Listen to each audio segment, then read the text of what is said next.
with my camera for some reason. Let me see if I go to 30 frames per second. That's a little better. All right, now we're talking. That's a little smoother on my YouTube. Good evening, everybody. Good evening, everybody. All right, so guys, we're going to talk about Niger in today's show and their request to have US troops leave. But before we do that, if you are new to the channel, make sure that you are liked and subscribed. If you are new to the channel, make sure that you are liked, subscribed, following whatever it is, whether you are on X, you're on YouTube, you're on TikTok. Make sure that you are liked and subscribed to the channel or following the channel. Also, make sure that you have signed up to the Alkebulan newsletter. That is my newsletter, themerc.substack.com, or you go to themerc.io, or you click the link in my profile. And if you click the link in my profile, that will take you to all of my links where you will find the Alkebulan newsletter link. Make sure you are signed up to that. That is very important. That is the best way of you guys finding out about my material in a timely manner, as well as my weekly digest of the happenings in Africa, in Alkebulan. So make sure that you are signed up to the Alkebulan newsletter. There are two tiers, the free and the paid tier. You can sign up to either one. Make sure that you are a part of that. Hi, my golden life. My golden life, I think I might need you on the show today, so I might bring you up. We're going to be talking about Niger, but it'll be good to have a co-host on this particular broadcast. Hope all is well with you. I will be bringing you up in due course. Yes, guys, so make sure that you are signed up to that. And also, for those who are not aware of the Patreon, Jade Singleton, thank you so much for the super chat. Wow. Thank you, Jade Singleton, for the super chat on YouTube. Much appreciated, Jade Singleton. It has been a while. I hope you are well, wherever you may be. Thank you so much for the super chat from Jade Singleton on YouTube. Much appreciated. How is my sound, guys? I'm using, as you can see, I've got a little special new microphone situation here. So I hope that my sound quality on YouTube is on point, because I realized that my sound was a little bit low on previous broadcasts. So I hope that it is better. Super Pace, it has been a while. Good to see you, Super Pace. It has been a while. How are you doing? How is everybody doing on this Easter Saturday? TikTok people, I just wanted to say that the TikTok live we had yesterday was stupendous. It was a fantastic live, guys. I don't know who was part of that,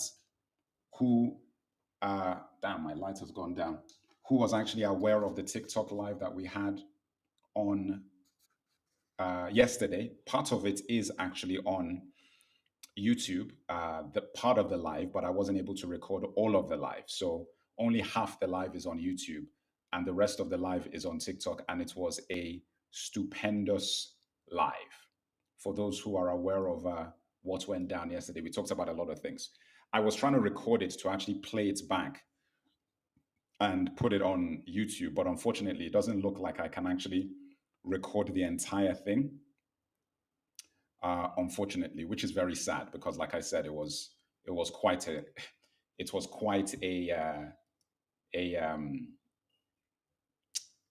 TikTok live, to say the least. To say the least, we covered a lot of topics, and for those who were there, it was fantastic.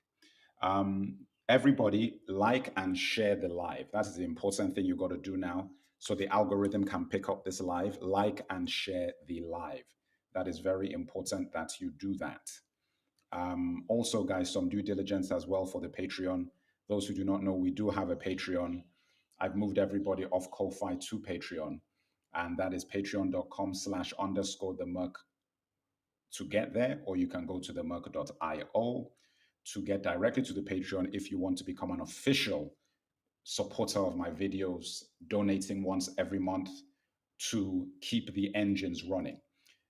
All right, guys. Now, what we're going to be talking today about is, last show, we talked about Senegal. Like, that was what we talked about in the last show. We talked about the Senegal president's presidential elections, Basiru Diomaye Faye being elected as president, and after Usman Sonko was disqualified, where guys were trying to play him out, and he figured out a way to get his guy into the ranks. Very very important topic that we covered yesterday. Or was it the day before yesterday? I think it was yesterday that we covered yesterday. And the live was so good that that's the reason why I've decided to come back again today, because I think this might be where it's at. I think this might be where it's at. These sort of conversations, it was such a spectacular one yesterday, so fantabulous, that I was like, you know what? Maybe these conversations are where it's at. Thank you, Miss Goddess K. Thank you, Miss Goddess K, for the super chat. Thank you so much, Miss Goddess K, for the super chat.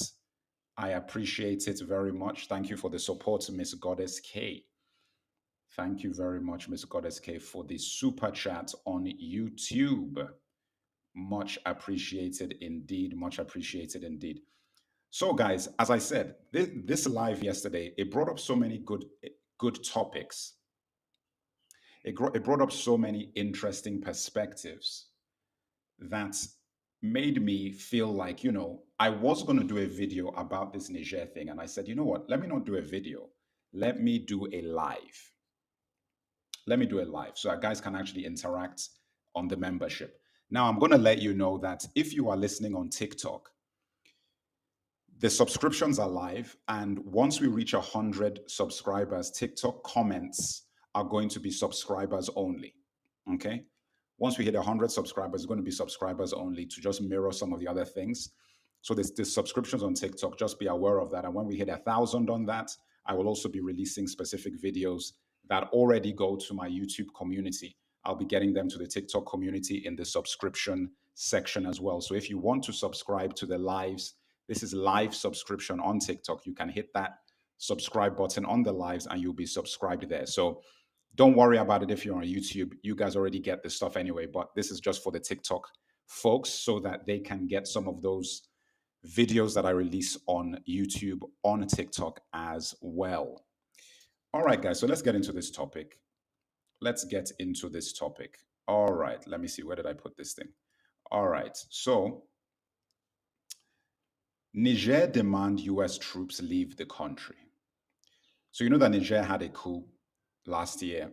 General Tianni took power, and it has been one problem after another as France and these other countries tried to intimidate the new government over there into submission. It didn't work. It did not work. But now we have another interesting scenario unfolding. So what I'm going to do is I'm going to switch to, let me see if I can actually, there's an article that I wanted to read to you guys. Let me see if I can pull this up here. Let me see if I can get to it. There we go. All right. I mean, there's actually a number of them, but there's one that I want to talk about first. All right, here we go. All right. So this is it right here. All right, so I'm going to pull an article up that we're going to have a look at. And we're going to read through this article. Okay. Thank you, Chris. I appreciate it, Chris. Thank you very much. I appreciate that. I appreciate that, Chris. Well, Chris, then can you sign up, please? If you say I shouldn't give it away for free, can you sign up to the sign up to the Patreon? If you say I shouldn't give it away for free. All right, guys, I'm going to pull up this article here. Let me share my screen. Hold on. Where's my share screen? Let me pull up this article for you guys that we're going to talk about. All right, there we go. All right, guys. So YouTube, tell me if you can see it. If you're on TikTok, you won't be able to see anything, but I'll just read it out so you can hear it. On YouTube, you can see the article. So can you tell me if that is visible to you and if the scroll is working? Is the scroll working on YouTube? Let me know if the scroll is working on YouTube. Is the scroll working on YouTube? Super Pace, I'm not back on live. Super Pace, that is my new account. They've banned me from live permanently on TikTok. I had to open a completely new account and start broadcasting live on my new TikTok account. Okay? They played me. And in fact, my main TikTok account with 525,000 followers, I do not get more than 300 views now on a video, 300 to 600 views. Have you ever heard of anything so ridiculous? I get 300 to 600 views, maybe 1,000 views on 500,000 followers on TikTok. That's what's going on my official account. So I now have a new TikTok account. Why did they ban me? They banned me, and I think I've told this story a lot. I'll tell it again. I was banned on TikTok live because I had the audacity to post a video where I talked about the FBI report on white supremacy. That's why I got banned. I had the audacity to talk about an FBI report that is officially released on white supremacy. And I talked about it. First of all, they took down the video. Then I tried to show the video on live, and then they banned me from live permanently. And they said it was for promoting hate speech. I do not know how it's hate speech to talk about fighting against racism. Like I don't know where they got that idea that it was hate speech, but that was what I was told. And they banned me. Anyway, let us get into this article. Let us get into this article.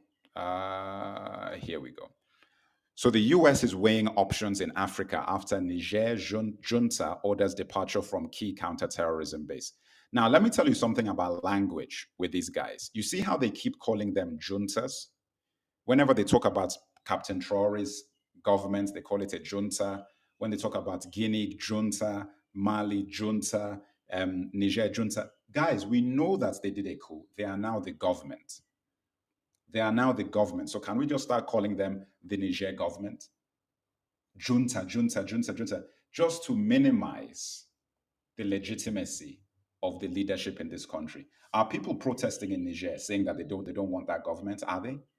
Are people protesting in Burkina Faso, where the president of Burkina Faso, Captain Traore, is the most popular president in Black Africa? He is the most popular president in Black Africa, yet you guys, in your infinite wisdom, continue to call it a junta to delegitimize Captain Traore's government. That's the only reason why they keep saying this. Everywhere I look, whenever a Western newspaper talks about these guys, the junta, I'm like, just call them a government.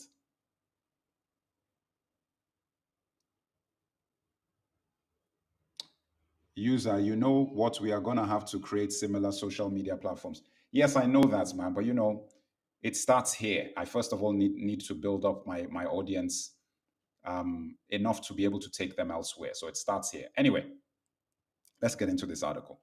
So the Pentagon is working with Niger officials seeking a way for US troops to stay in the country, a key base for counterterrorism operations in sub-Saharan Africa, following a weekend directive that they leave.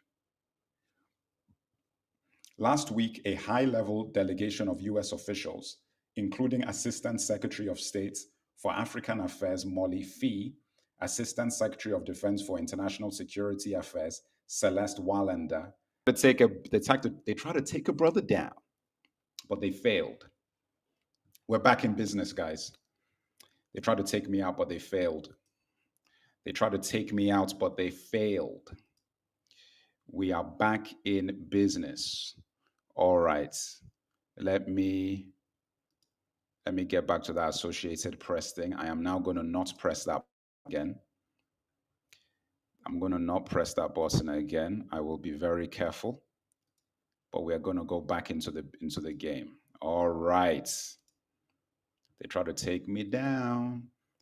All right, let's get back into it. Okay, where was I? I was reading. Okay, Singh said yes. So White House Press Secretary Karen Jean-Pierre said the U.S. was closely monitoring. Let me make sure that my audio here is on point. Audio, wireless, yes, yes, yes. All right. closely monitoring the Russian defense activities there in order to assess and mitigate potential risk to US personnel interests and assets. On Saturday, following the meeting, the junta's spokesperson, you see how they keep calling these people a junta? That's disrespect. That's what they keep calling them, a junta. That's disrespect. Colonel Major Amadou Abdramani said US flights over Niger's territory in recent weeks were illegal. Let me tell you something. And listen, I'm going to talk about all of this at a later date, but America calls these people juntas because they don't like them. When they like them and they've essentially backed people overthrowing a government in Africa or wherever it is, they call them a revolutionary government. We're backing a revolution. It's always a revolution when you like the guys. If you don't like the guys, it's a coup. It's very interesting. That's when you're controlling the narrative, guys. Pay attention. So on Saturday following the meeting, the junta spokesperson, Colonel Major Amadou Abramani, said US flights over Niger's territory in recent weeks were illegal. Meanwhile, Insa Garba Saidu, a local activist who assists Niger's military rulers with their communications, criticized US efforts to force the junta to pick between strategic partners. It's ridiculous. The American bases and civilian personnel cannot stay on Nigerian soil any longer, he told the Associated Press. Singh said the US was aware of the March 16 statement announcing the end of the status of forces agreement between Niger and the United States. We are working through diplomatic channels to seek clarification. These are ongoing discussions, and we don't have more to share at this time. Why is a foreign country fighting to stay in another man's country militarily? Have your ambassador there. Why are you fighting to stay in somebody else's country militarily? It's very interesting. State Department spokesman Vedant Patel said the discussions were prompted by Niger's trajectory. We are in touch with transition authorities to seek clarification of their comments and discuss additional next steps, Patel said. The junta has largely been in control in Niger since July, when mutinous soldiers ousted the country's democratically elected president and months later asked French forces to leave. The US military still had some 650 troops working in Niger in December, largely consolidated at a base further away from Niamey, Niger's capital. Singh said the total number of personnel still in country, including civilians and contractors, is roughly 1,000. The Niger base is critical for US counterterrorism operations in the Sahel and has been used for both manned and unmanned surveillance operations. How can you be using another man's country to conduct security missions for your country? It's fascinating. It's like another country going into America and saying that, yes, it is important for our security that we put our soldiers in your country. For our securities, it's essential for us. Come on, guys. Come on. The fact that Niger allowed this to go on for all these years is actually what the problem is. Because, in Nigeria, for better or worse, we don't have any Americans or British military bases in Nigeria. For better or worse. So I don't know what all these francophone countries have been doing. The Niger base is critical for US counterterrorism, and has been used for both manned and unmanned surveillance. Those things said said the only drone flights being currently conducted are for force protection. In the Sahel, the US has also supported local ground troops, including accompanying them on missions. However, such accompanied missions have been scaled back since US troops were killed in a joint operation in Niger in 2017. Wow. Guys, these people are funny, man. These are some funny dudes. I actually find them hilarious, personally, because guys say this stuff with a straight face. They actually say it with a straight face. Guys are literally conducting negotiations. Thank you, Denise Mitchell. Denise Mitchell has just become a member. Welcome, Denise Mitchell, to the YouTube family. Denise Mitchell is now a member. Say hello to Denise Mitchell, a new member on the YouTube membership. All right, look, these guys are having a laugh, as far as I'm concerned. We shouldn't be having this sort of conversation. It's a very silly conversation. Niger gets to decide whose soldiers can be in their land. Even if it's on a whim and they say that, you know what, we don't feel like having you here anymore, they can do that. It's their country. This whole business that America has, whereby it's like, you guys get to say where you can and cannot be, is crazy. It's crazy. Because I saw an article where these guys were saying that, oh, we haven't had a formal request to leave. What does that mean? These guys just said you should go. Like, what are you talking about? You haven't had a formal request. What are you waiting for? And to even compound it, if you do get this formal request or the kind of request that you're looking for, are you actually going to honor it and get out of the country? That's a better question. By the way, guys, on YouTube, how is my sound? Is there any distortion? Is my sound clean? How is my sound? Because I'm going to be bringing in some guests on TikTok as well, like we did yesterday. That worked very well. I'm going to be bringing in some guests on TikTok. I will now figure out a way to edit out all that mess that just happened with the frozen screen. I'm actually really impressed that in spite of my screen freezing, I was able to restart this entire live and come back. That's impressive. I'm really happy I was able to do that. Ade West, Africa don't believe in their self. Well, I can't disagree with you. Exactly. No, listen, Rick, thank you for saying that. Rick on TikTok says, by formal request, they mean from a politician they paid off. Exactly, Rick. That's exactly what they mean. They're waiting for a request from a man that they can, you say, well, we haven't got a formal. What more formality do you want? You want them to send you a gift card or gift basket or something to say goodbye? Like, what kind of official request are you looking for? That's what I want to know. And in fact, if you need an official request, let us know the kind of request you want so we can provide it. What are you doing there? Let me tell you something, guys, about these people. And this is what my video, like I said, I'm going to do a video about it afterwards to post because I think this is actually a very, very important topic.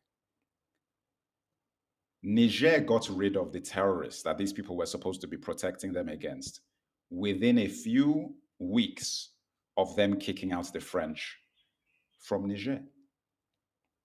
All this stuff that the French troops and American troops and all these guys were supposed to be doing for the last 10 years or 15 years or however how long they've been there, Niger took care of it within a few weeks.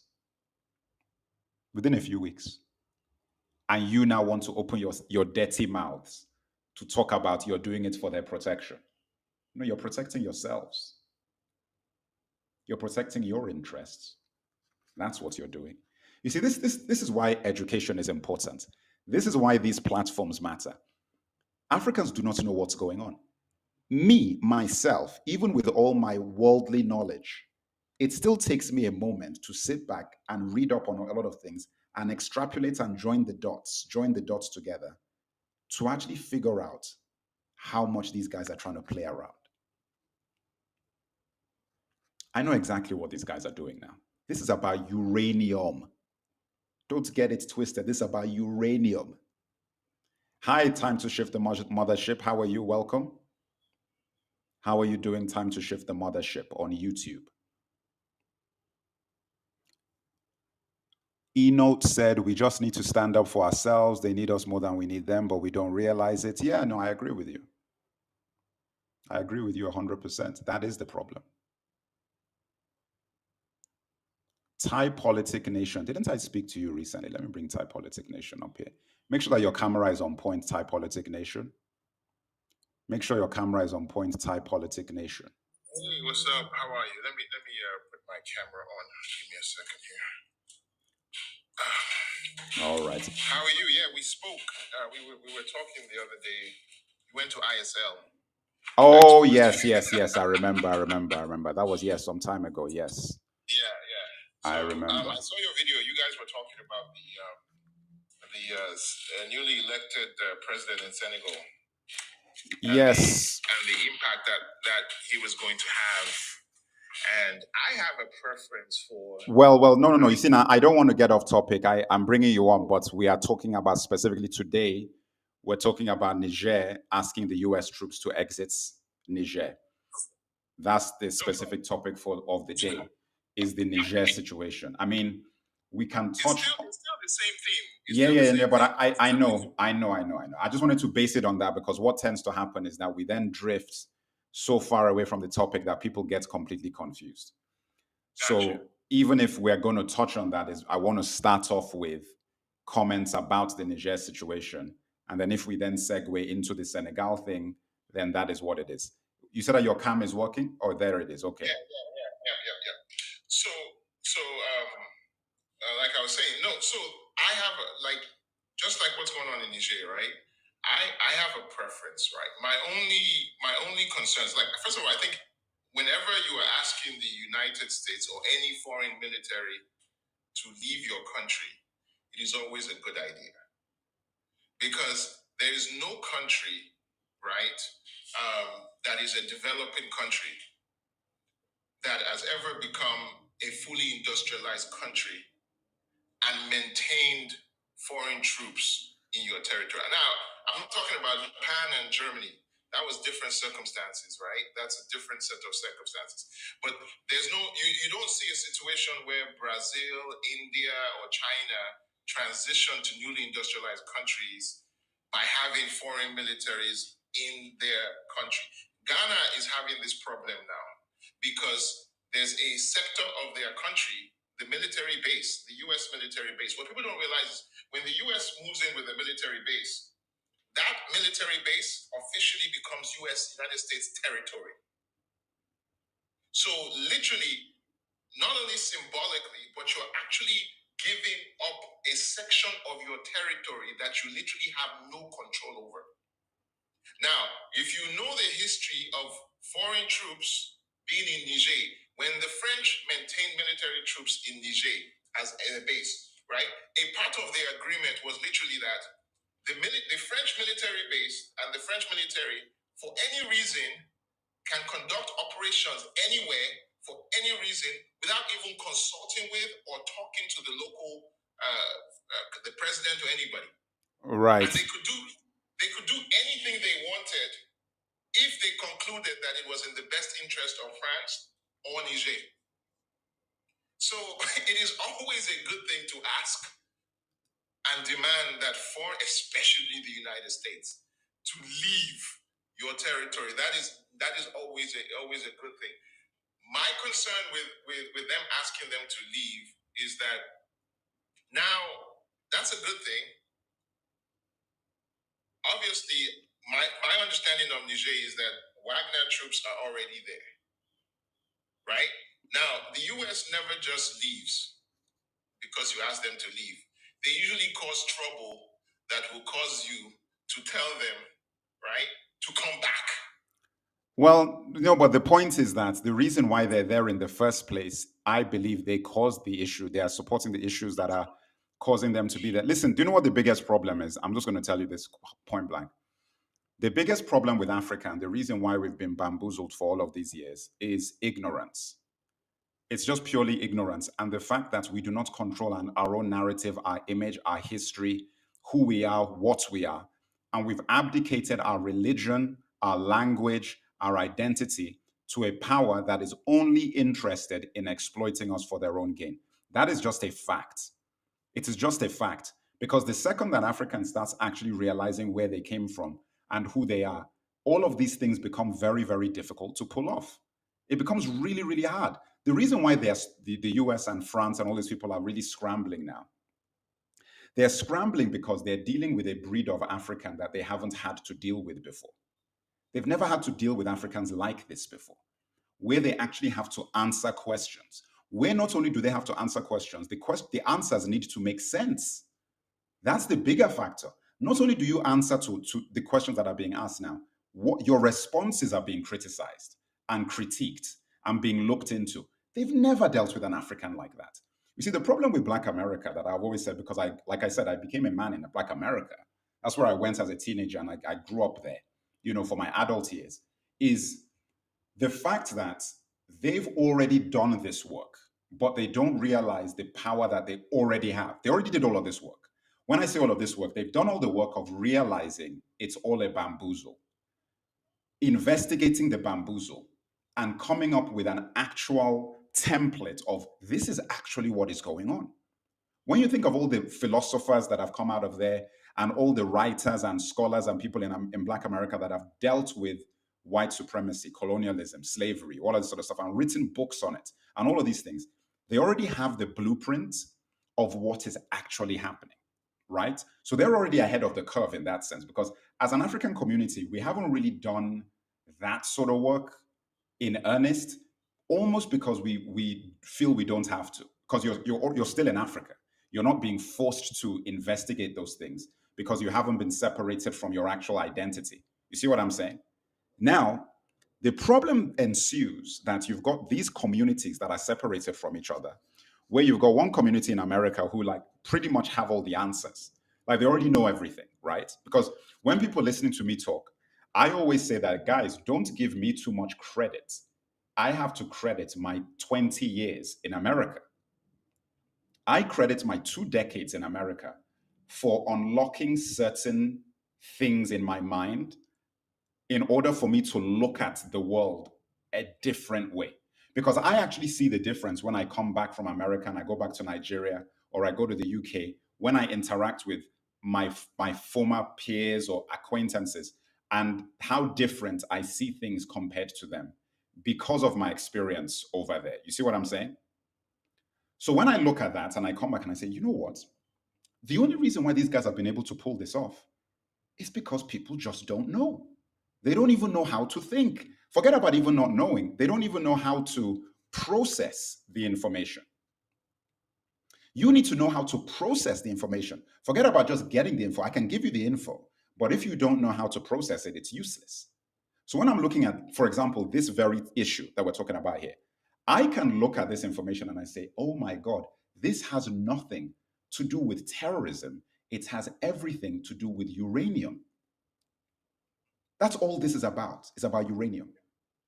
All this, everything is about uranium. Those terrorists, and again, which is why I say I have to make the videos on it so people can actually access these thoughts directly. You gave us a terrorist problem in Africa. Exactly. The West gave that to us to legitimize them coming in and having troops on the ground so they can continue to exploit us. That is the reason why these so-called rebels are constantly fed, constantly armed, constantly mobile, and able to freely move from border to border, country to country, undetected. These people are kidnapping people in Nigeria and traveling across borders for hours. Nobody is stopping them. Nobody is catching them. How do you transport 400 people, 300 people, 200 people undetected? Does that even make sense to anybody? Is that logical? We just accept it because we are naive. You see, such things cannot occur in America or in any European nation. There is no European nation that you can go in, kidnap 286 children, and transport them for hours across borders. It can't happen. The logistics of it is forget even the act of doing it. The logistics of doing it makes no sense. It's impossible. How is it possible in Africa? Because this is not what you think it is. This is all orchestrated stuff. It's all designed to create chaos that only the superhero, Western superheroes can save. Yeah, and so I was having a conversation with one of the TikTokers, right? And I said to him, I said, you see, what you just described is why history is important. Exactly. Because they have not changed their strategy. The strategy is exactly the same. It's been exactly the same. Right? So you create chaos. When you meet an organized structure that does not benefit you, the first thing you do is you ask yourself, what is the resource that I want from here? And once they identify that resource, what is the cheapest possible way that I can get that resource? Is to create some level of chaos. Because where you have, so I was having a conversation with somebody. I said, do you realize that, many times we say this, and I've even said this before, that Western societies don't want, they want to impose their version of Western democracy on places like Niger. Yes. And I said to the person, I said, I was challenged the other day, and it got me thinking. Do you really think, if you just step back for a moment, does the United States want exactly their own type of local domestic system in Niger? They really don't. No. You know what? No. Pause. What they Pause. want. Because you see, in the United States, nothing domestically, right? Domestically, it is extremely hard for one dictator to emerge. Because there's so many checks and balances on the system. No. You see now, I know where you're going, but think about this for a second. The British and American public and the Western nations are more sophisticated psychologically because they are more emancipated groups of people. They've been allowed to be more aware of themselves and their history. We've learned their history, even us. Not only do they know their history or the version of history that they've been allowed to learn, we've learned that version of history. That's how ubiquitous it is, right? So once you have that, it is actually more difficult to completely bamboozle them the way that we can get bamboozled, right? I believe, my opinion, you could disagree with this, that the governments of those nations and the political systems of those nations are smokescreens because they essentially also have dictatorships. The only difference is that the dictator of America, we don't see those people. We never see those people. The dictators of the United Kingdom, we never see those people. And it's the same group of people that have been in power for the last 200, 300 years. They just shifted around. Huh? The MNCs, the multinational companies. Well, yeah, I mean, it's the same people, it's the same entities that have been in power for all this time. The presidents, the prime ministers, the two-party systems, and all that sort of stuff. It's just designed to make you believe that you have choice. It's what I said. If anybody watched my Gabon Reloaded video, it really goes down to the Gabon Reloaded video. Pretty much sums up exactly what I'm describing. So what I'm saying is this: is that they want to export, and they've been constantly trying to export that type of democracy to Africa, because the nature of that kind of democracy is ultimate control. Because you have ultimate control when you can convince the people that they actually have power. That is the ultimate form of control, because the people are then less likely to truly challenge your place at the top of the pyramid. All they're going to be doing is fighting your little proxy pawns, aka fight Rishi Sunak, fight Donald Trump, Obama, Joe Biden. These are just pawns. None of these things actually mean anything. But you're focused on that because they've managed to convince you that the issue you're having is the type of choices you have, the type of candidates you have. As opposed to, no, that's not your problem. Your issue is the actual system, the actual infrastructure. And the more you start looking at it, which some people do, the more they realize that, wait a minute, all these politicians, they're all the same. All of these guys are the same. There is no difference between any of these people. They're just different shades of the same thing. They're all preaching from the same handbook. All of them. So once you understand that, they want that for us in Africa. That is exactly what they want. They want us to have that type of democracy, because that type of democracy means that it is truly a new world, a one world globalist system. Truly. Like if you can export all of those systems to all these African nations, what happens then? You're all connected to the same multinational companies at that point. That's what ends up happening. Yeah, and that's the key, right? That's the key right there, because when you I would even go further as to say they don't even want us to have that much. And here's why I would make that argument. Because they have a problem in the West. A lot of things they would like to do domestically, especially in the United States, they're struggling to be able to do. Because there are some institutions that push back. They don't want let's use Niger or Nigeria. They don't want a Nigeria where a president like Goodluck Jonathan looks up and says, no, we're not letting a foreign American base come to Nigeria. They don't want that. They don't want a situation where where they have to be kicked out and embarrassed. So, because even if you take the American system, what they have now, with all the problems, and you put it in a place like Nigeria, that would mean that the local population at least has somewhat of a say on kicking out foreign entities. No, you see now, but that's only, but that's only if those two leaders who you could be choosing between to become president actually truly do not have any direct control from the West. So you'd have to believe that Goodluck Jonathan, Peter Obi, Bola Tinubu, what do they call it? Who was the last guy? Who? His name was Kwankwaso. No. The last president. What was his name? Oh, the last president, Buhari. Yes. Any of these guys have no real connection to the West. The West do not have influence on them. Say what? It would be laughable to think that. I said it would be laughable to think that. No. But my point is that you would need to believe that for what you're saying to actually happen. You'd need to believe that for there to then be a chance that the people could influence that president to make a decision that truly harmed America. You'd need to believe that for that to even happen.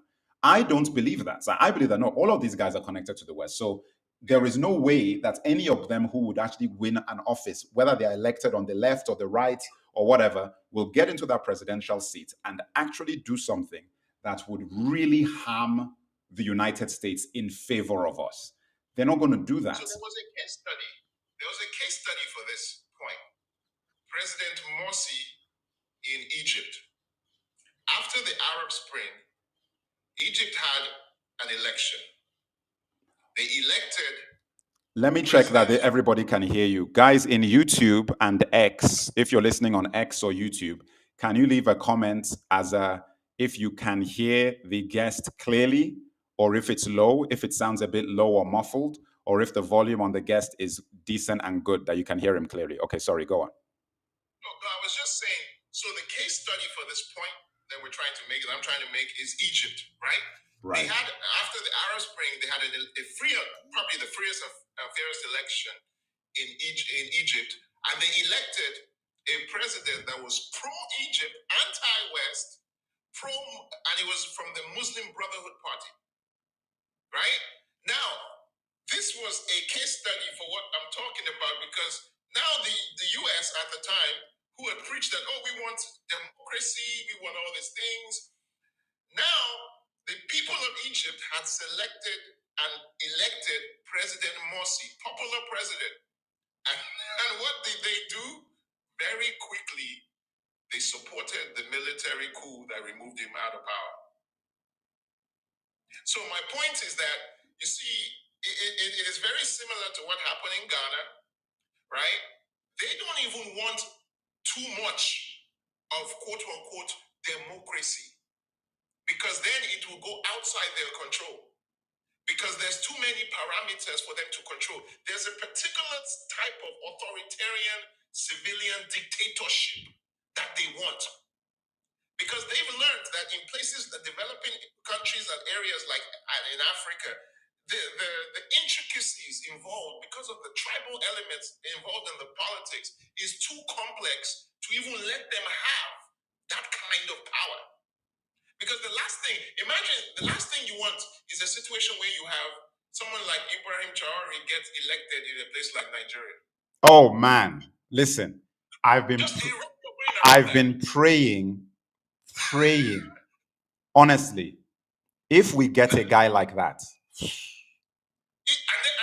then he's democratically elected. Oh my God! Like if we get a guy like that, like I mean, my Lord. Because Nigeria, we have a stubborn streak in Nigeria. Even if you study our dictatorships, we've never had any ruler longer than 12 or 13 years. And I think that was right after the Civil War. So we don't like to keep the same leaders for too long. Yeah. Hello, Shalin. Shalin, well, hello. How are you doing? Sorry, go on. So that's just my point. I agree with what you're saying, but I would even go further to say that they don't even want us to have any semblance of institutions that can be independent, real checks and balances, a real system that translates the will of the people into the governing structure. They don't want us to even have that. They are perfectly fine with this civilian authoritarian regimes, right? That just keep recycling themselves in the same system. They don't want that's fine.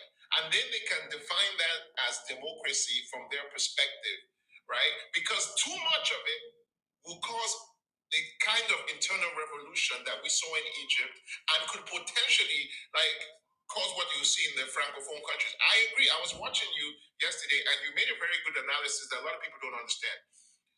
The French colonial system, the reason it's going down is because, like you rightfully said, completely wholeheartedly agree with you. The French were brutal. The French were more straightforward. It was like South African apartheid. Yeah, straightforward about it. It's actually funny about the French that it sounds so silly to say this, but it's actually the truth. The reason why they're having so many problems now is because of the disrespect that they've shown. It's that they've been so flagrant with the disrespect that it has become impossible for them to pretend that it's actually in our benefit to stay with them. That is the biggest issue. The biggest strength of the British neo-colonialism is that they were so crafty in how they colonized Nigeria. Because remember, the British were really bad at the beginning. They killed a lot of people, they raped and did all of that sort of stuff. And they slowly and gradually started learning over the years that they really looked at the tribes, how the tribes work together. They ingratiated themselves to the right people. Even just looking at Nigeria and what they did in Nigeria, these guys are so intelligent in the way that we're not going to become best friends with the South because these people are too volatile. We're not going to waste that. Not only that, is the volatility of is the personality volatility. We're not going to become friends with the East because they are not having it. They're just not having it. But the North, well, here we have a group of people who are nomadic. They don't really have anything to do with any of these other tribes. When we arrived there, they were just nomads. Like they didn't have anything to do with a lot of these other tribes. Outside of the Sokoto, what's the name of that empire? The Sokoto Empire. Is it called the Sokoto Empire? The Sokoto Caliphate. Yes, thank you. The Sokoto Caliphate. Outside of that, and even when you look at that, there was a lot of Arab influence on that, and it didn't really have a lot. They were doing their own thing. And so therefore, it didn't really have a massive impact on people like who were in the Benin Kingdom. It didn't have a lot of impact on the people who were in the East, in Enugu and what is now Enugu and Anambra. It didn't really have that much of an impact what the Sokoto Caliphate was doing. It was like, okay, it's just there. That's not our kingdom. That's their kingdom. That's what they're doing. The point I'm making is that when you then come in and you decide that you're going to place your base camp, your headquarters, all those the British had colonial headquarters. They were all in like what is now Kano, Kaduna, Sokoto, all of these other places. That's where these guys were hanging out. You know what I'm saying? Yes, they would go down south to do their business, but that was their headquarters. Like that was where they were based. It is no surprise, therefore, when you look at the dynamic of Nigerian politics now, since independence, that the base of power hasn't really changed. It hasn't. The question you've then got to ask yourself is that, has that played a role in why Nigeria has been so obedient? I'm not going to give any answers. I'm not giving any answers. I'm just asking the question. I'm just asking the question. And so it wasn't, I will push back a little bit. It's not that the British were very smart. We always think that the British had colonized other places. They had experience with colonization. So they knew what works and what doesn't. That's why I'm saying they were smart, because the French, did not learn from anything. They just killed. They didn't learn. They did not learn. They didn't. So the British had done this. They had the experience of India. They had the experience of other places. places, and they had understood that when they come to an area, the most amenable group to them, even in their encounters with with what was called Nigeria, right? With all the 6 different major empires, they quickly realized that the one they could count on that could get things done was the Sokoto Caliphate. And there was one simple reason for that, because the nature of the empire was such that Usman Dan Fodio had already done the hard work so that the British didn't have to do. He had united everybody under Islam and under one political structure, and he had done the hard work. So once the British conquered the Sultan of Sokoto, they were shocked and happy that once they had that, he could give a directive in their name and everybody just followed. So they were excited. Now, when they tried to translate this to the southern part of Nigeria, they had significant problems. It's not going to work. Because the same level of unity had not occurred in the no, and also it's like in the south, it was impossible because the kingdoms in south of what is now Nigeria were very distinct. They were just very distinct. They were, in fact, in today's terms, they would have been called different countries. They were as different as Italy is to Spain, is to Germany. It would be like saying that Germany and Spain need to become one country. That is literally what it was like. It's like for the Benin people to just say that the Benin people are now going to be in the same country as the Igbo people and the Yoruba people is insane. It's like, we don't have anything to do with you. Like nothing to do with you. Like you have a different language, different culture, different personalities, different ideologies, different religion. How the hell are we supposed to be in the same country? That was one of the biggest factors. And I think the British still, I mean, even when I've been, okay, so I told you I'm doing all these history books, right? So as I've been doing the history books, it's been listen, this experience of doing those books, I hope people get them when I release them and read them and pay attention to them, because it is going to just change so much about in terms of your appreciation for what is happening today, because everything has already happened before. Like everything that we're seeing now has occurred, like it's all happened. And also one of the biggest things that I've learned in doing the books is that there's a lot of lessons of mistakes that our ancestors made. So for example, the Congo used to be called the Kingdom of Congo with a K. And the Kingdom of Congo, one of the biggest impacts on colonization of them is when the Portuguese arrived, was the introduction of Christianity. And what happened was the king of Congo converted, was one of the first converts. And because he converted so completely, he started building churches, doing all of this stuff. He converted his entire kingdom to Christianity.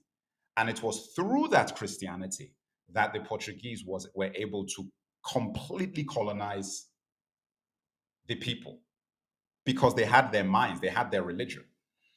And when I read that, I was like, that was actually, it was almost like they realized when they arrived that, oh, you know what, there's an easier way to do this. We don't need to kill everybody. Get the king to bow down to our God. And then he will get his people to bow down to our God. And our God is us. It's in our image. And we control the narrative of that religion. And once we can do that, then the people automatically will just follow us by definition. Because we are the missionaries, we're the priests, we're the people doing it. They're the saviors. And that is exactly what they did. Now, when you see that, and then you now apply it to what is happening in modern Africa, then everything just starts making a lot of sense, because the equivalent of that is democracy. That is what democracy is. It's the new version of Christianity. It's like, we're coming to spread freedom. We're bringing democracy to you. It's the exact same ideology. And what did they do in the past? If you didn't accept the cross, what did they do? What do they do to you? They kill you. They fight you. What do they do now if you don't accept democracy? What do they do? They invade you. They shoot you. They do. It is the same thing.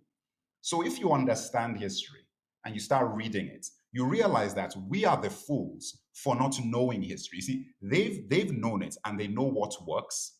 and they keep doing the same thing because it keeps working. That is the reason why there is so much fear about platforms like mine.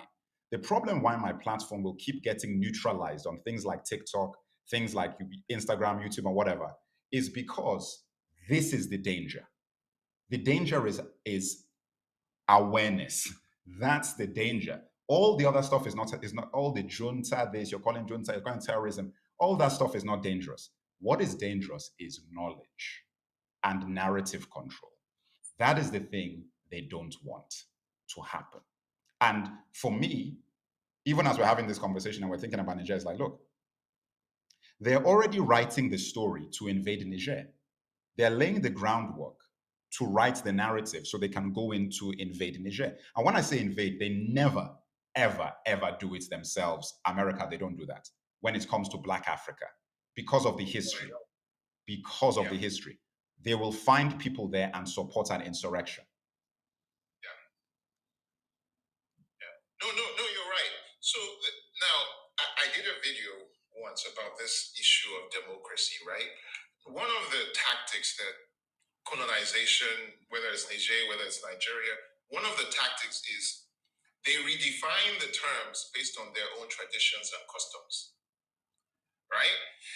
So I was making the point that if you break down that word democracy, it's a Greek word, it's just a Greek term. The demo is like, I think the population or something. People, demosokratia, it means people's power. Yeah. Right? Now, the Greeks coined the term. But the reality of the matter is, before the Greeks coined the term, if you study the Igbo decentralized states, right? If you study their system of governance, you realized that it really literally was the people elected elders, the elders elected other people. And that's how decisions were made in an indirect people participating Republican style system, representational system of government. If I narrated the Igbo decentralized states for you, right? And I didn't tell you it was Igbo, I just described it for you. And I said, call it a term. You would call it a democracy.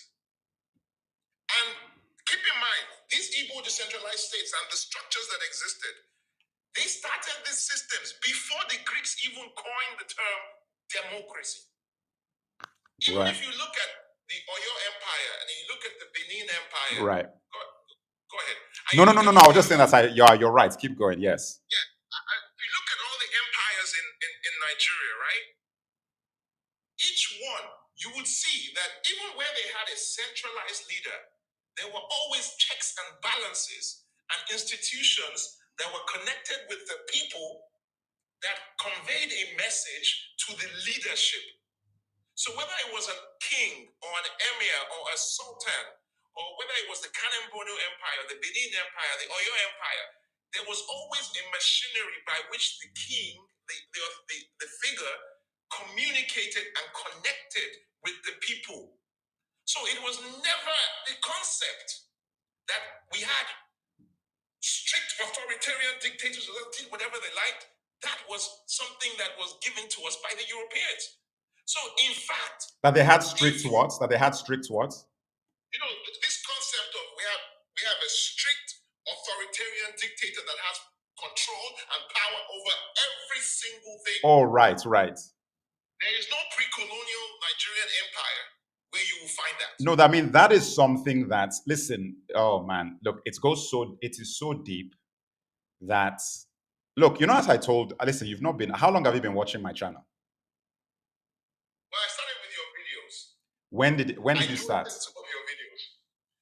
So I'm on your Telegram. You know, I started with your videos. So I've been following you on the other platform, your other account. Right. But how long is what I'm saying? Like, how long have you been watching? Like maybe 6 months thereabout. Okay. And have you been on YouTube? Have you ever been on my YouTube lives? No, I've never been on YouTube. Okay, so I was doing a YouTube live last year. And you know what's so funny is, like, even when I think about the platform as well, it's like this, I wouldn't say time flies because it definitely feels like it's been a while, but it's now been a while. You know, it's been a year and a half of constant work that we've been doing and everything I've been doing. But what I like is that people are beginning to, at least in my community, I'm now beginning to identify people who are from my community on here because they think a bit differently to other communities in this space when it comes to Africa and so forth. And that's what I like, because that was always my goal, is that we've got to start thinking differently. It's not about ranting and raving. I try not to create angry shows, not to create shows where we're just shouting and talking about the white man did this and that. No, no, no, no.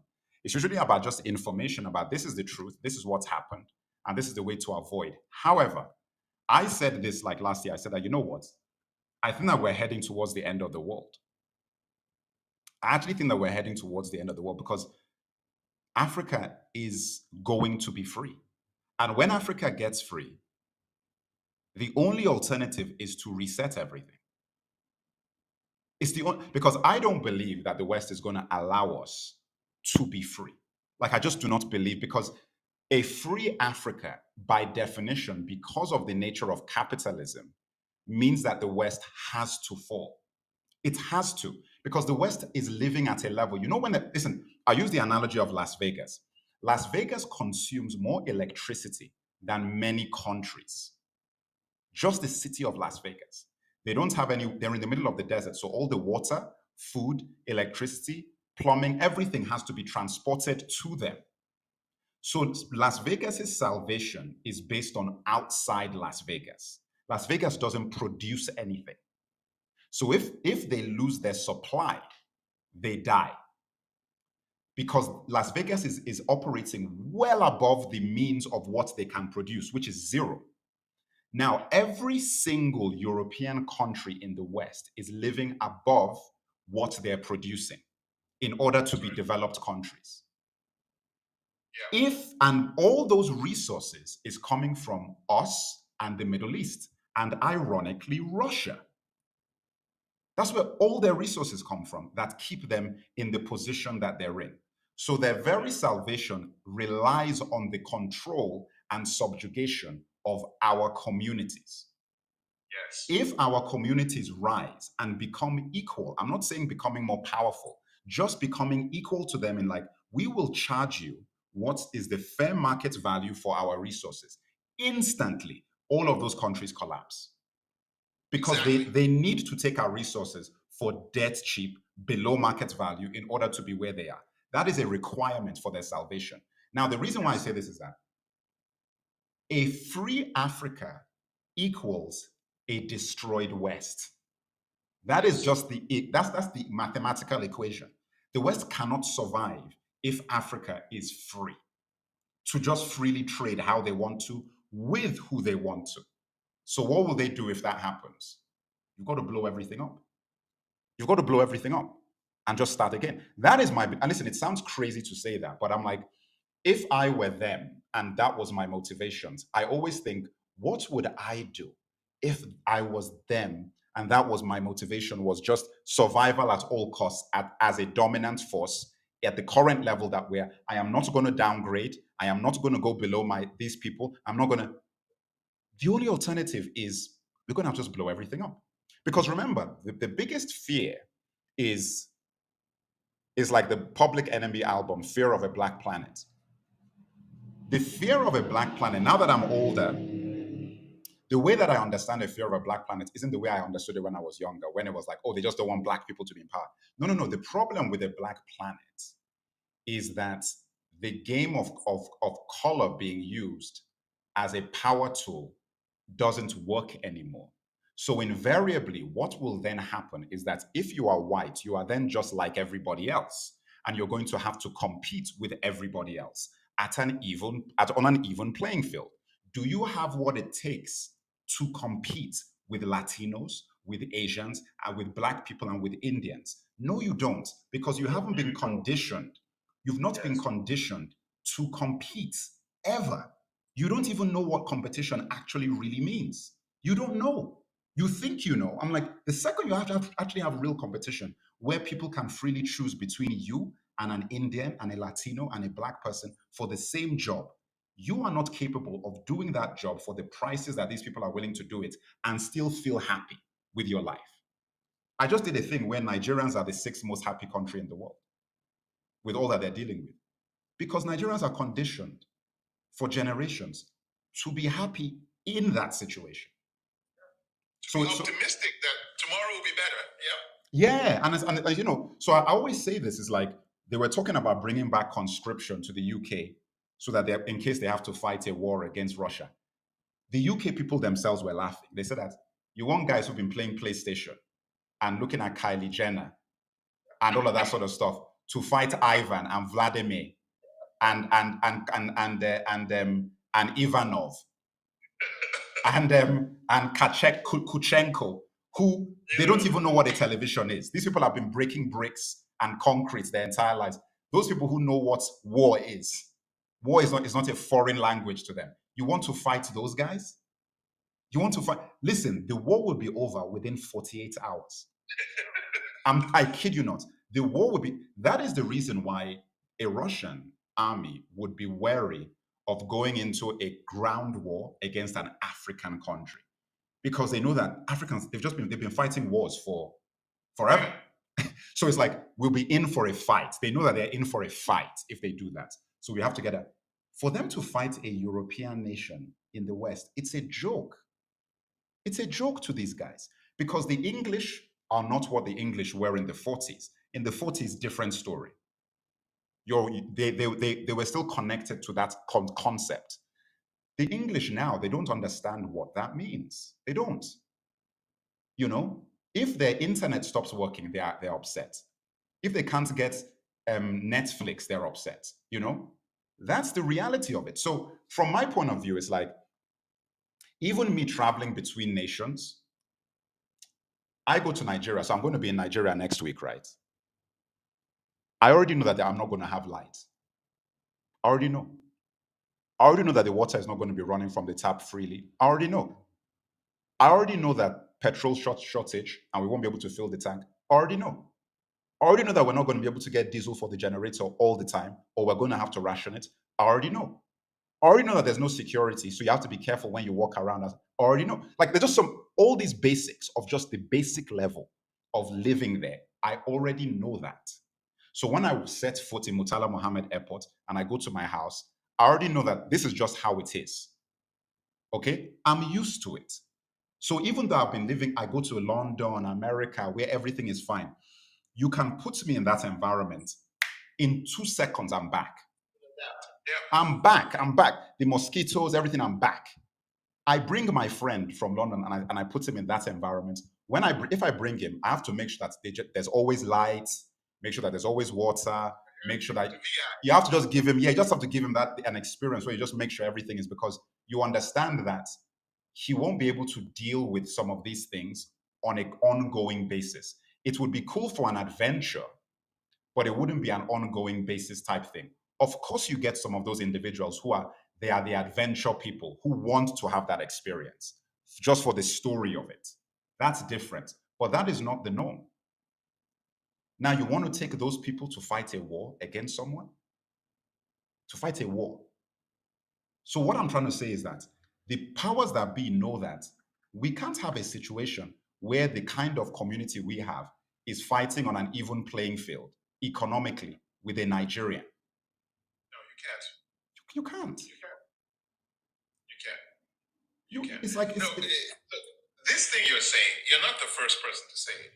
The former president of I read this in my life when one time, several times. I read his full statement. The former president of France, Jacques Chirac, said it was one of the longest presidents of France. In one of his speeches where he was warning the French establishment that, look, we have to figure out a way to transition out of this. Because literally, I'm paraphrasing, said, look, if you liberate or you give some kind of level liberation and you cut off what we get from all our Francophone African colonies, we become nothing better than a third world country. And he was saying this as a warning that, look, at some point, these people, their eyes will open up, right? Their eyes will open up, because you cannot keep people in subjugation forever. You know, you can't. No, you can't. And the French subjugation, it was so clear. I mean, literally, it was so clear. So that is so obvious. So it's not sustainable. Now, when you said You that know what's so they will funny blow is things up, go on. Sorry, go on. when you said they will blow things up, this is not even a theory because you're talking about the whole of Africa. No, I'm talking about the whole world, by the way. I'm talking What about does the West the do whole world. whenever there's a country in Africa? No, I'm talking about the Right. whole world, by the way. Everywhere. I'm not talking about just Africa. But look at it, narrow it down. Whenever there's a country in Africa that has a lot of resources and they cannot reach an agreement with one party, what happens? Chaos comes to that place. They blow it up.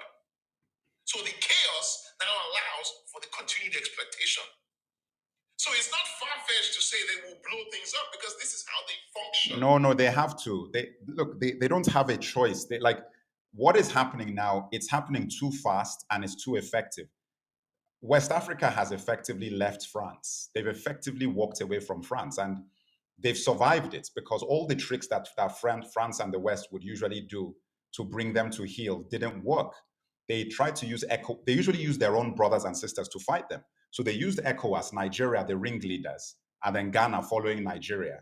You know, I mean, that was just like such a moo move. I was like, what kind of rubbish is this? Like, you know, it's just a some look, honestly. But anyway, Nigeria went, then Ghana followed them. I think Ivory Coast joined them and everything to be like, we're going to, they sanctioned Niger, you know, they sanctioned them because we provide electricity to Niger, even though we don't have light. And it didn't work. It didn't work. And they ended up having to renege the whole thing.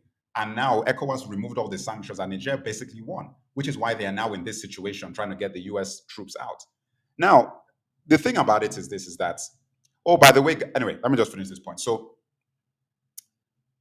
when you look at where we are now, and when I even say that about blowing up and doing all of this sort of stuff to everything, it's like the platforms is the joker. This is the joker. All this TikTok, Instagram, X, YouTube, that's the joker. It's like, oh my God, all the tricks we would usually use, we can't get away with it anymore. Because the second we start doing it, we've got like 100 people posting how-to videos, explainer videos, tutorial videos, exposés. Oh my God, what are we going to do? Whereby they just lay out their entire plan. And everybody's like, oh, this is why. This is what they're doing. This is what they're. And when you see it, and that is why I'm saying it's over. I'm saying it's over because the tricks don't work now. They just don't work.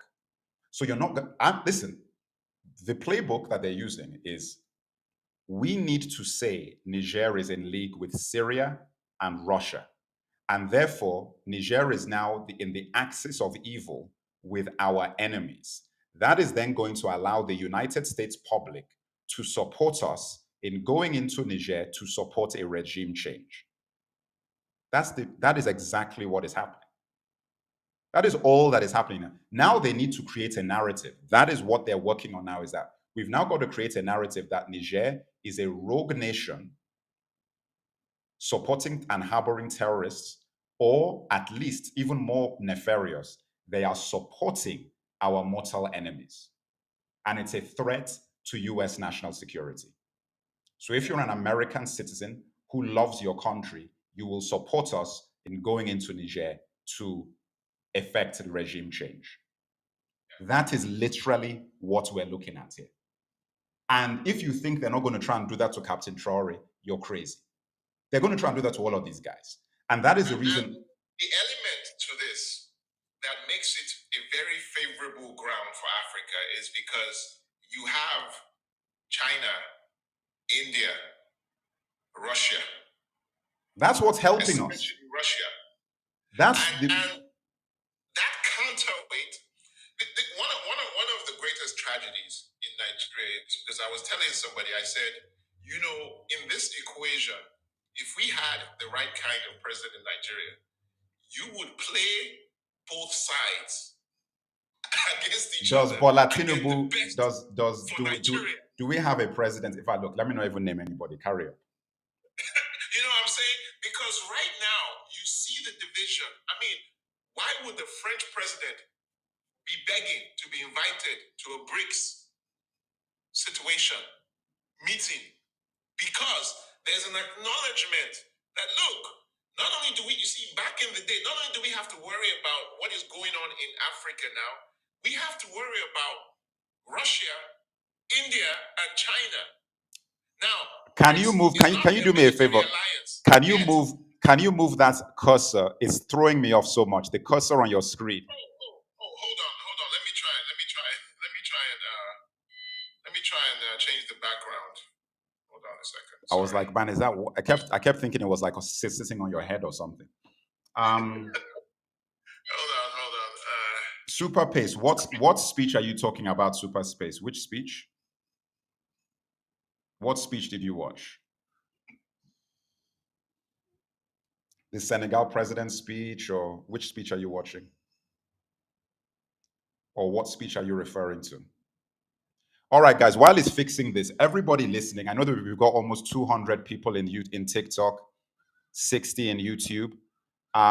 Everybody, first things first, everybody like and share the live and leave a comment on the live. That's what everybody's got to do. Like and share the live and leave a comment on the live to begin with. That's the first thing. Share it with at least 10 people. We're coming into, what time are we on? This is the last half an hour, just over half an hour left of the show. Like and share the live with at least 10 people each. Let's get it to 500 people on the TikTok, guys. Let's get it to 500 people on the TikTok in the room. Like and share the live. Okay. Also, make sure that you click the link in my bio and sign up to my newsletter. And if you are on TikTok, there are TikTok subscriptions. You can sign up to the TikTok subscriptions. And if you're a subscriber on TikTok Live, it's a live subscription, you will get access to the special emoticons, which are exclusive to TikTok, and membership on YouTube. The membership also has it on YouTube, the special emoticon. So if you want to join the membership on YouTube, you can join the membership. If you want to comment, it allows you to comment in these special shows and it gives you the ability to use the emoticons. If you're on the membership, you also get exclusive videos early. So you get to see my videos early. And you also get, oh, thank you, Vibe Master, for that. Thank you, Vibe Master. You get to see the videos early and you get other perks and so on. But most importantly, you are supporting the platform. So everybody, if you want to subscribe on the TikTok, you can do so. You can also become a member on the YouTube. All right. Yeah, that's a bit better. That's a bit better. So no, what I was saying was the added element to this is, I said somebody that I was saying by conservative projection, by the year 2100, Nigeria will have the third largest population. No, it was my video. Yeah, it was. It was my video, and it wasn't number 3. No, it's the second largest population. Okay. India, I think India would be. I saw it in another video also, and I was even saying third. And I said this at the time. If you look at the population projections, China is already number 2, depending on how you look at it. By then, they will be officially going down. Now, you look at those top 3 countries, right? China and India are already economic. China is economic. They see themselves as becoming an economic rival to the West and the United States. India is right there. Now, if you analyze this, BRICS right now is an economic alliance, right? However, there is a scenario, if the West is not careful, where it graduates to become a military alliance. Now, in the backdrop of this, you have what's going on in Africa, and you have what's going on in West Africa, with France losing. Now, what people don't realize that even in Europe, there is also a quest for power at the top. The French are not entirely in agreement with the Germans and the British. There's also an internal battle going on. Even in the United States, you can see the beginning, the early stages of the crumbling of the great American empire domestically. I told somebody, I said, You have half the country in the United States believing that there are 72 genders, the other half believing that a man who's been charged with 92 felonies should be president. That is the population of about 90-95% of America. And they're arguing about whether or not IVF is bad or good. They don't do anything big domestically anymore in the United States, right? That if you understand empires, the Roman Empire, all the great empires, they start crumbling internally. Africa, places like Nigeria, places like Niger are strategically positioned to take certain steps. One of my greatest pain was when I saw what happened. Because look at, they opened the borders with Niger. Nigeria said, we're lifting the sanctions, we're opening our borders. Niger said, no. Our borders are still closed. I don't know if they've been opened to Nigeria now. But they said, no, we're not opening them yet. They actually sent the Nigerian people back. I said, no, go back. We haven't opened our borders yet. That tells you that even in West Africa, the power dynamic is shifting. People didn't realize this. This was the first time in the history of West Africa that Nigeria had given a military government an ultimatum to step down, and they did not step down. It is also, listen, the fact that Nigeria did that, I made a video where I begged Niger not to listen to them. I begged them not to listen to them. Thank you, Papi. I begged them not to listen to them. I said, listen, I hope, and that's my own country. I said, I hope that Niger doesn't listen to Nigeria. Because the thing about it is this, is that there's a lot of guys who haven't got the memo. This ideology, and when I say ideology, wow, guys, we are at way over 200 people on TikTok. That's great for the shares. Let's keep the shares going. Let's get to 500 live viewers on TikTok, guys. Very good shares, very good shares. Everybody share to at least 50 people, not even 10, 50. Let's get 50 shares in here and get people. These shows are very good, as you've now seen. We've had a fantastic show yesterday. This show is fantastic today. So let's get as many people in here. YouTube, I always know that my YouTube live is not yet as robust, but if you're on YouTube, also share the live, get as many people in here.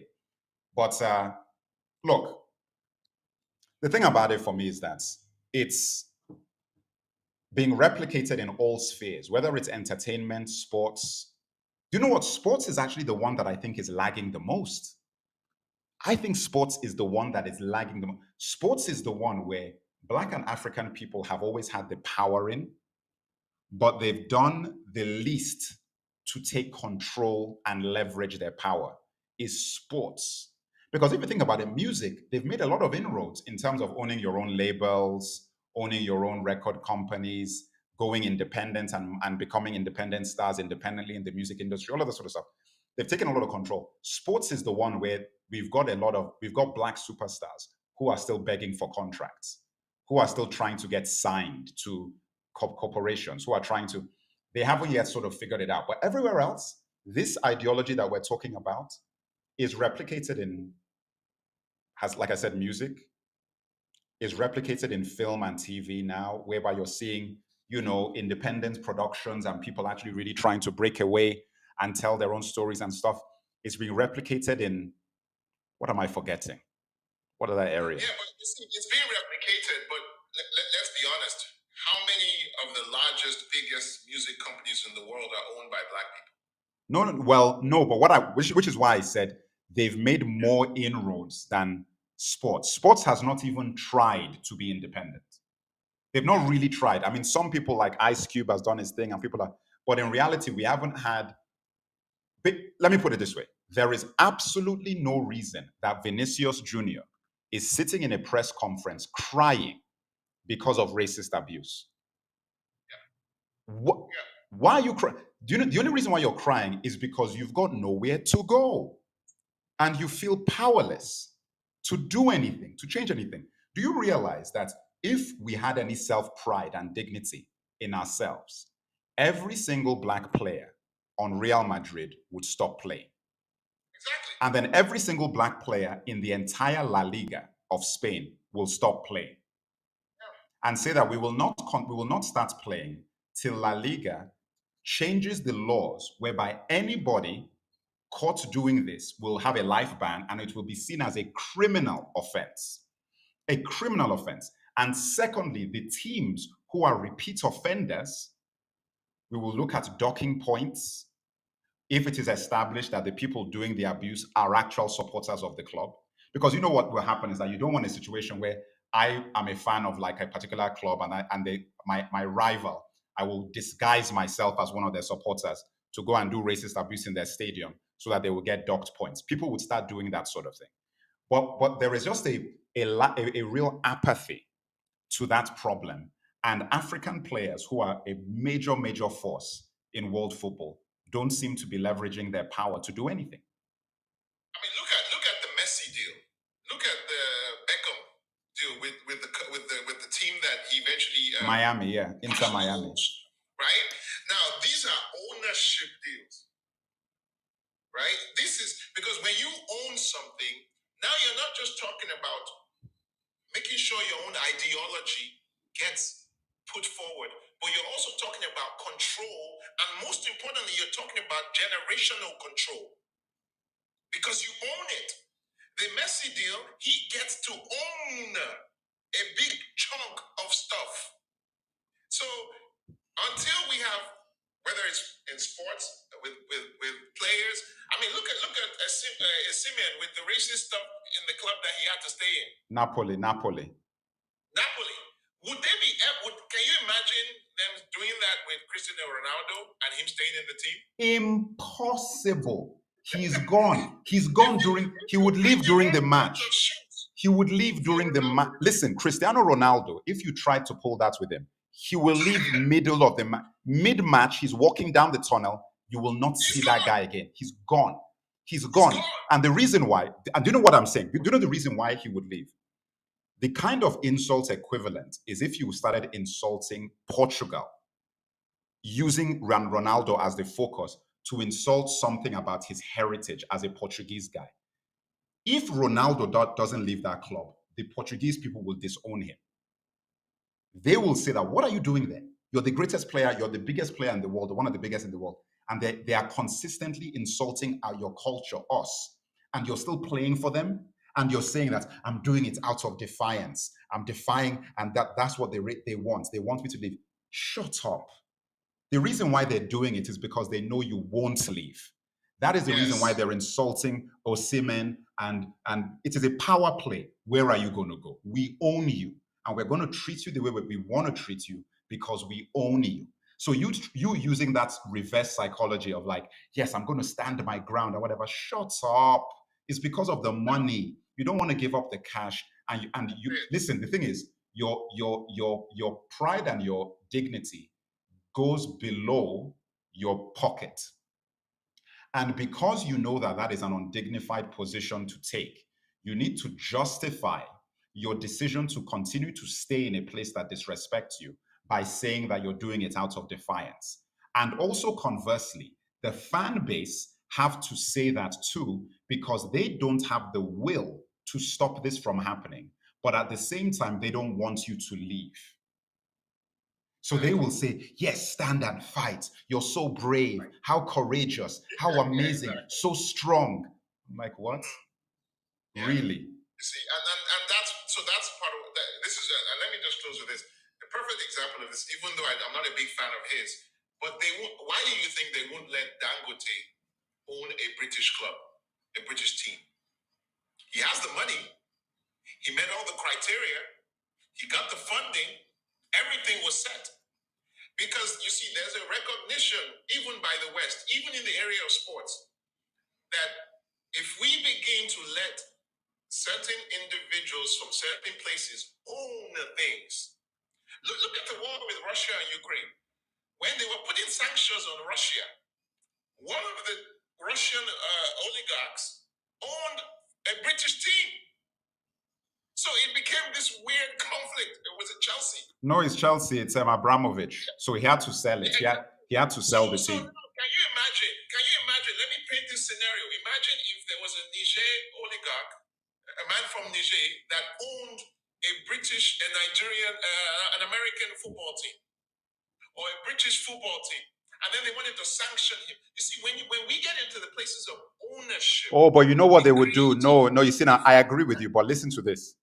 This is what they would do. And this is why you don't really own it. They forced Abramovich to sell. They forced him to. And if a Niger guy owned that club, one of the punishments for standing up against them is for them to take the club away from that guy. That's my point. Because the only pathway to salvation is to not be in their game. You are in their game if you own their material with their laws. Who wrote the contract? They did. What jurisdiction is that contract ratified by? Their jurisdiction. So if they decide to just change the rules of how ownership works, what they do with Abramovich, they just designated it that you are an illegitimate owner. And if you do not sell this, we will have to start investigating your affairs. He doesn't want his affairs investigated. It's like, okay, you know what? Take it. Let's just call a spade a spade. Give me, I pay, done. So the point I'm making with this is that a lot of the stuff we talk about as Africans is we're still caught up in using the rules that we didn't make. So even when you're saying that, oh, let us own, how are we owning is the real question. That's the real question. BRICS format. Yes, BRICS is what I agree with. Like, exactly. Yeah. You need to go outside. You have to go and make your own thing. Yeah. Because the thing is that the panic for the West is that they can't just unilaterally decide to take something from you if you're in BRICS because they don't have any jurisdiction over that. Exactly. That's the fear. It's like, oh my God, people can actually go and do. That is why they don't want Niger to work with Russia, because they're like, what do we do then? Because the people that Niger are working for, we're afraid of those guys. Do you think that Russia is going to let America invade Niger and not do anything? Exactly. Never. That's the point. That is the point. And that is why I'm saying that we're in a very precarious position. Because if the Niger government is smart, partner with Russia, and which is why I say Captain Traore has a brain.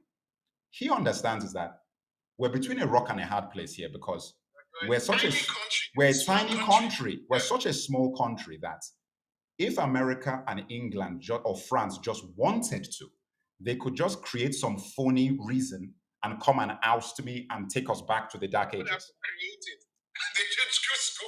Yeah, no, the reason why they have to create it is, again, we'll talk about that in a minute, but there's a reason. But the thing is, if we have Russia as our partner, they now know that we're fighting Russia if we go in to attack them. They know that we're dealing with Russia now.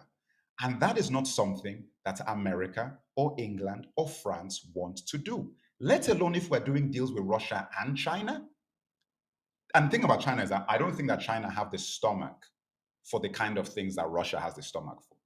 Like, I don't think that the Chinese are going to. So, for example, Russia would willingly say, oh, you know what?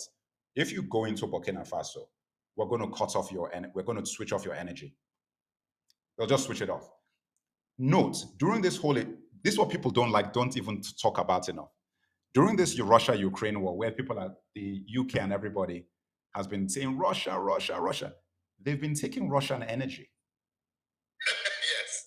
I mean, they only recently. The Indian foreign minister pointed that out. Yeah. And only recently, I think maybe in the last few weeks or months, that they said that they are now moving to completely cut off using Russian energy. I think it was like last month or something. I read something where they were like, and when I read it, I'm like, oh, so after all this time, it's only now that you're thinking of, oh, we are going to make a stand now. We're going to stop and move away from Russian energy. How are you taking energy and paying people that you are allegedly sanctioning? That is the reason why. They also pay you to fight the war because you're supporting. That is why Vladimir is laughing at these people. He's just laughing. I think that the Russia-Ukraine, and I'll close with this because I have to drop, but I think that the Russia-Ukraine war has exposed something in the West, right? When they came at Russia with every sanction in the book, everything they could think of. And for a split second, it looked like it was going to work. Now, it has had the opposite effect. Because exactly what you said, right, about owning stuff, Russia has now been forced to diversify away from the West and begin to own its own stuff. They kind of, okay, yeah. They really have no leverage. You see, because before, like the team you were talking about, right? Russia was invested in Western interests, so the West had leverage. But when the sanctions came, they had to diversify away. They have now, and they moved more radically towards BRICS. And now you have seen exactly. So this counterweight is something that I feel like we in Africa, especially, God help us, Nigeria, need to open our eyes to take advantage of. But I really like the idea of re-education, because I think one of the things I preach a lot to on my platform is that what is your platform? That you have a platform where, on TikTok or where? On TikTok, yeah. Some of the people came here because I haven't been on TikTok in a minute because I had some stuff to do. Some of them came on the thing to say where have I been. But one of the things I preach a lot because your videos, I love your videos because they were educative and they were informative. Thanks. And they did a good job of educating people, not just be angry. Anger can be good, but you need to understand exactly what you are angry about to channel your anger into the right kind of action. But that begins with the process of re-education. Because I said the last time, a lot of the history that I took for granted, that I learned very early on, and in America too, I took that for granted that everybody knew. Well, now I've realized 95% of the people that I encounter, wait for it, in Africa don't even know that. So forget about protest, forget about revolution, forget about anything else. If the folks are not even educated about this, like when this thing happened in Niger, I had to spend a lot of time educating people on my platform and telling them, hey, look, the issue here is not that, oh, there's a coup and there's a civilian. That is not the real issue. The issue here is the French. Why do you think these people in Niger were celebrating? It's not that they want to be ruled by a military dictator and they want to be oppressed. No, it's that the oppression that they have been feeling for a long time was by the French. And when you have a French domination and economic slavery, a literal economic slavery, anybody that comes at you is a liberator. Right. And that was missed by a lot of people. Right. Well, no, thanks. Thanks for coming through. Thank you so much for having me. Where are you anyway? Where are you based anyway? Well, I'm originally based in the States. Only for you. I don't normally tell people where I'm based. But I'm originally based in the States. But right now I'm in Nigeria. Oh, okay. So I kind of go back and forth a little bit. I spent most of my adult life in Nigeria. Oh, in okay. America too. So thank you so much. Okay. Stop by again, definitely. All right. Thank you very much. Thai Politic Nation. Thank you very much. Yeah, guys, you heard it here. Anyway, I've got about 15 minutes left of the show. As I said, guys, hit the memberships up if you wish, so that you'll be alerted for any special broadcasts and also be able to access it. I know that the YouTube chat is members only at the moment as well. Members only. That is also going to start happening on TikTok when we hit 100. I know we have over 200 people in the live right now, but like I said, everybody go to my profile because we're shutting down the show now. Go to my profile and click the link in my profile. And when you click the link on my profile, it will give you all of my links. Check out the newsletter, check out the Patreon, check out everything. Click the link in my newsletter right now. Everybody go to the link in my newsletter, check it out, and sign up. Thank you very much, Trini One Chick from Trinidad and Tobago. The Love Fun Girl Life over by force. Yes. Sherilyn, thank you for that, for everything. Thank you, Super Pace. Yeah, it was a good. These are really good shows. Yeah, I'm enjoying myself. I think this is all of great value. These conversations are of great value. And that's why I'm doing them. Like I said, I never really thought I was going to be doing a lot of lives on this channel, but it seems to be something that people really enjoy and like. Ooh. Thank you for that, for the sombrero mustache from Better Person. Love your videos. Tracy, thank you. Thank you very much. Thank you very much. Yes, appreciate that.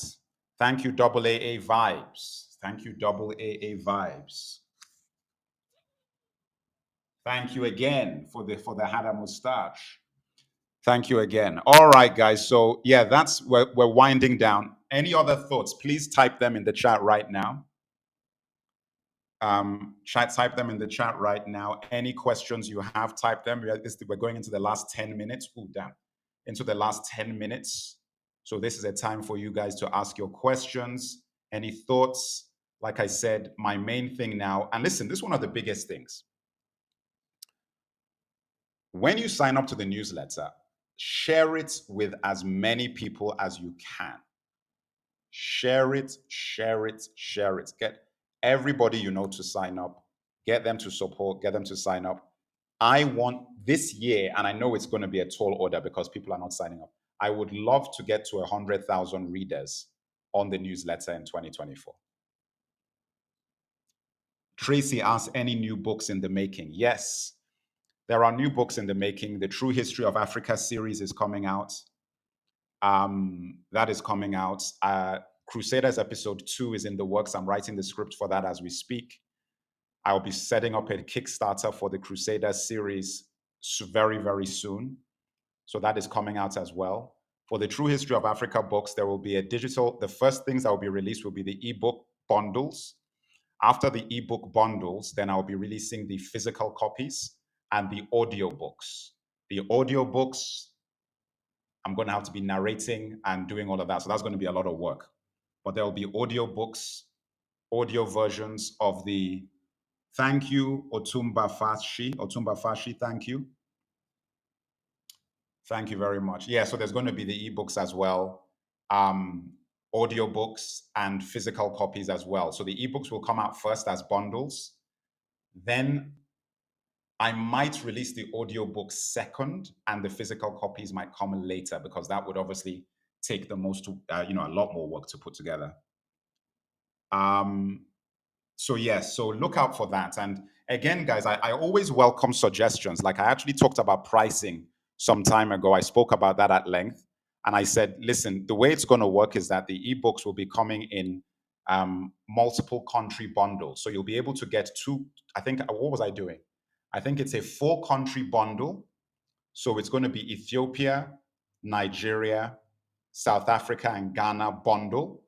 Or you can get individual ones separately. So it's a bundle of that, plus a Return to Africa ebook, which is a handbook for people who are in the diaspora who are trying to repatriate back to Africa. I'm working on that. So there's going to be that as well, and a bonus of a digital copy of the Crusaders episode 1. So you're getting 6 books in the bundle. That is what I was considering doing, or I might reduce the bundle to 2 countries, Return to Africa, and the digital copy of the Crusaders, and you get to pick them. So that is what I'm going to be doing for that. Wow, thank you, Super Pace. Whoa. Thank you for the Super Chat, Super Pace.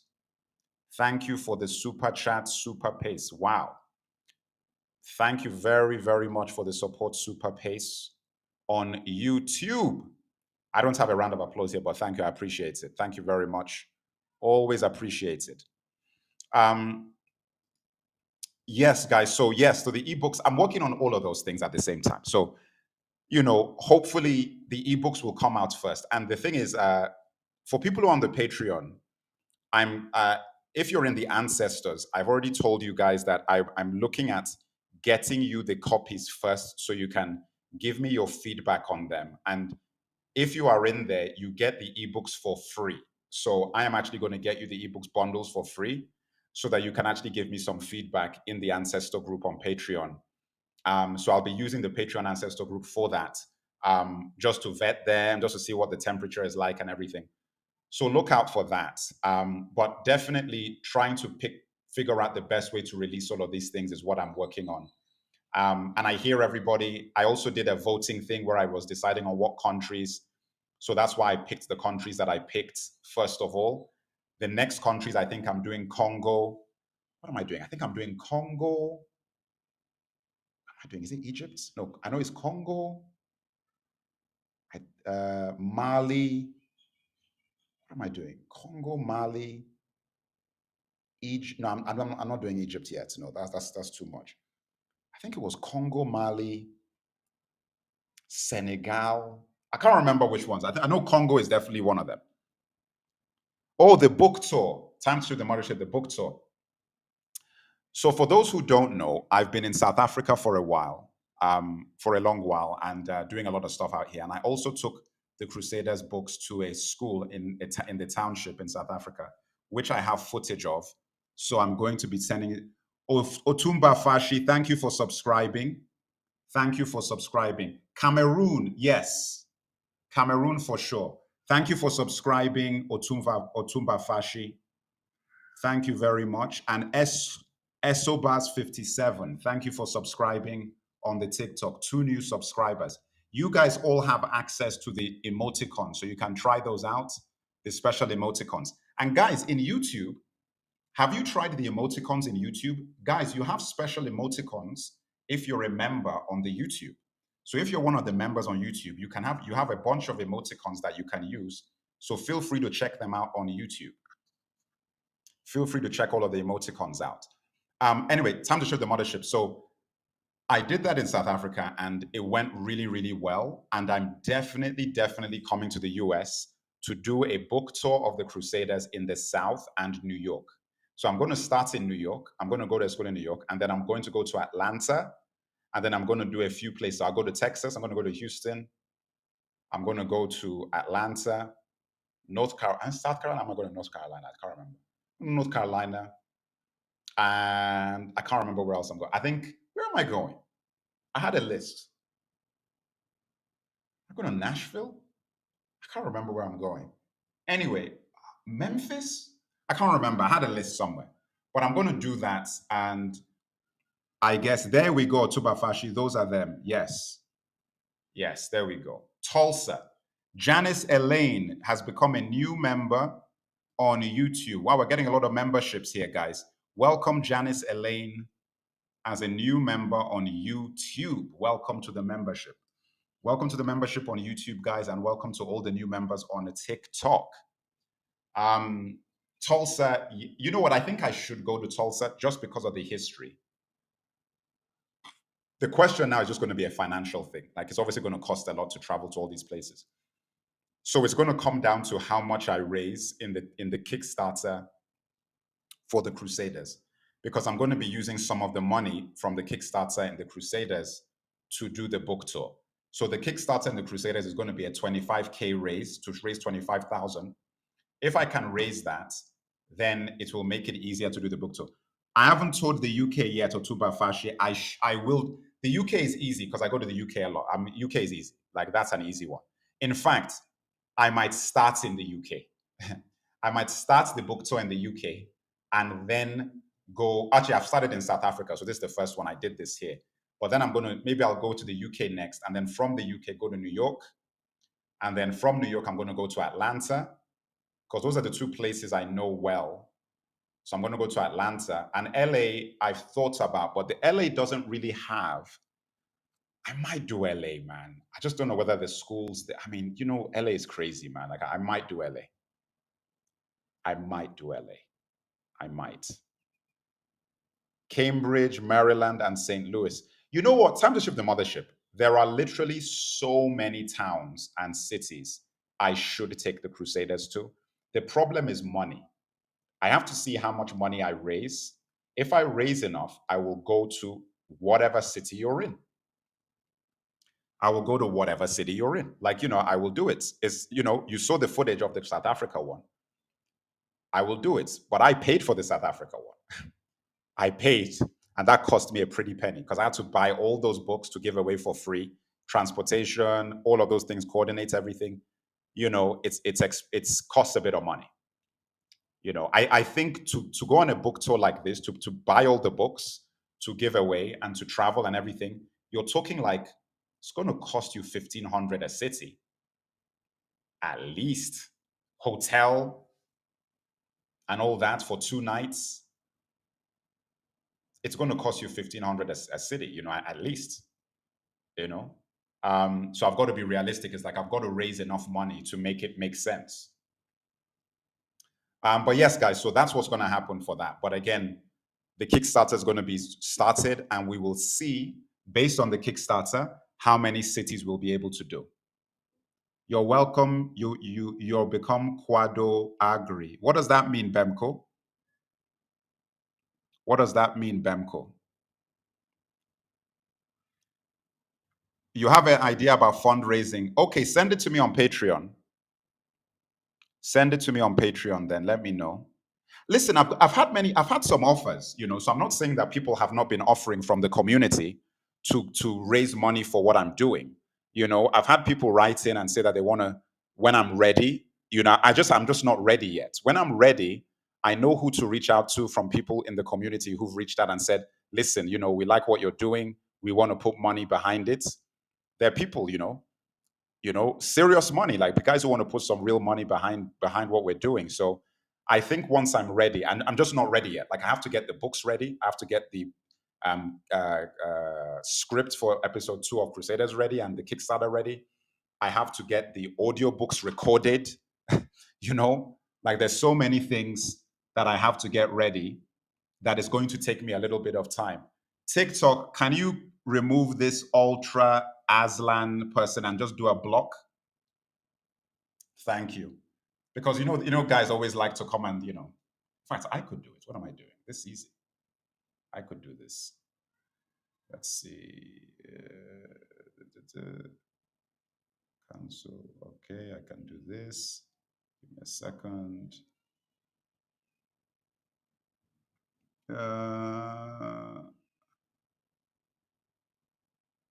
Okay. There we go. There we go. He's gone. Okay, I did it, but I also got him, took care of him. You see, that's what I'm saying, guys. I don't understand these people. It's like, this is how you know that you're doing something. It's like, do you know how weird you have to be to go to a community that you don't like to try and troll? Like, it's very weird behavior. If you're a superior race, like you're superior, why are you wasting time trying to troll an inferior group? It's very strange. Very strange. Yeah, no, listen, you could ignore it. I just don't want, when they come, they try and spam your screen. So it makes it difficult to even read the conversation that you're having. So the guy was trying to spam the screen. For those who do not know, on YouTube, there's a guys on TikTok coming to post monkey and banana emoticons in the live chat. These people are so weird, man. They're so weird. So strange. Anyway, yes, time to shift the mothership. We will be taking care of that.